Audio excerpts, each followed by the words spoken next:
মাছ মাংস দিয়ে আমি যতটা না তৃপ্তি সহকারে ভাত খেতে পারি, তার থেকে ভর্তা দিয়ে আমি তৃপ্তি সহকারে অনেক বেশি ভাত খেতে পারি।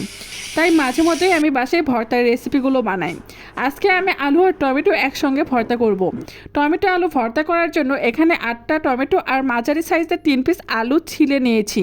আরও নিয়েছি রসুন কোয়া, আর অন্য একটা বাটিতে নিয়েছি পেঁয়াজ কুচি। এখন একটা কড়াইয়ে সামান্য পরিমাণ তেল দিয়ে তেলটা হালকা গরম হয়ে আসলে এখন একটা একটা করে টমেটোর ফালিগুলো দিয়ে দিব। এরপর এর ভিতরে দিয়ে দিব সামান্য পরিমাণ হলুদের গুঁড়ো আর সামান্য পরিমাণ লবণ। এরপর টমেটোগুলো ভেজে নিব। টমেটো এক পাশে ভাজা হয়ে আসলে টমেটোগুলো উল্টিয়ে দিব অন্য পাশে ভেজে নেওয়ার জন্য। টমেটোগুলো দুই পাশে যখন ভাজা হয়ে আসবে ঠিক সে পর্যায়ে টমেটোগুলো উঠিয়ে নিব। আর এই তেলেই দিয়ে দিব আলুর ফালি। যেহেতু এই তেলে হলুদ লবণ দেওয়া আছে তাই এক্সট্রা আরও হলুদ লবণ অ্যাড করিনি। এই তেলে আলুগুলো ভেজে নিব। আলু ভাজা হয়ে আসলে আলুগুলো উঠিয়ে নিব। এখন এর মধ্যে দিয়ে দিব রসুনের কোয়া আর শুকনো মরিচ। রসুনের কোয়া আর শুকনো মরিচ খুব ভালোভাবে ভেজে নিব। রসুন আর মরিচ যখন ভাজা হয়ে আসবে ঠিক সে পর্যায়ে রসুনের কোয়া আর মরিচ উঠিয়ে নিব। এরপর এই তেলে দিয়ে দিব পেঁয়াজ কুচি। পেঁয়াজ কুচিগুলো হালকা বাদামি করে ভেজে নিব। এই পর্যায়ে সবগুলো উপকরণ একটা প্লেটে উঠিয়ে নিব।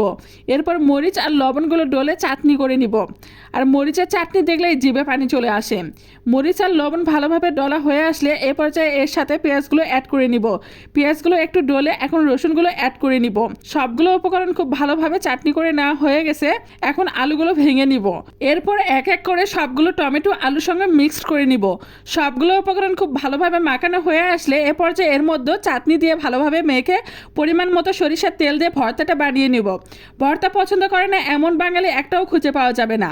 টমেটো আলু ভর্তা থেকে আপনারও জিভে পানি চলে আসছে? তাহলে আর দেরি কেন, আপনিও বাসায় বানিয়ে ফেলুন ঝটপট টমেটো আলু ভর্তা।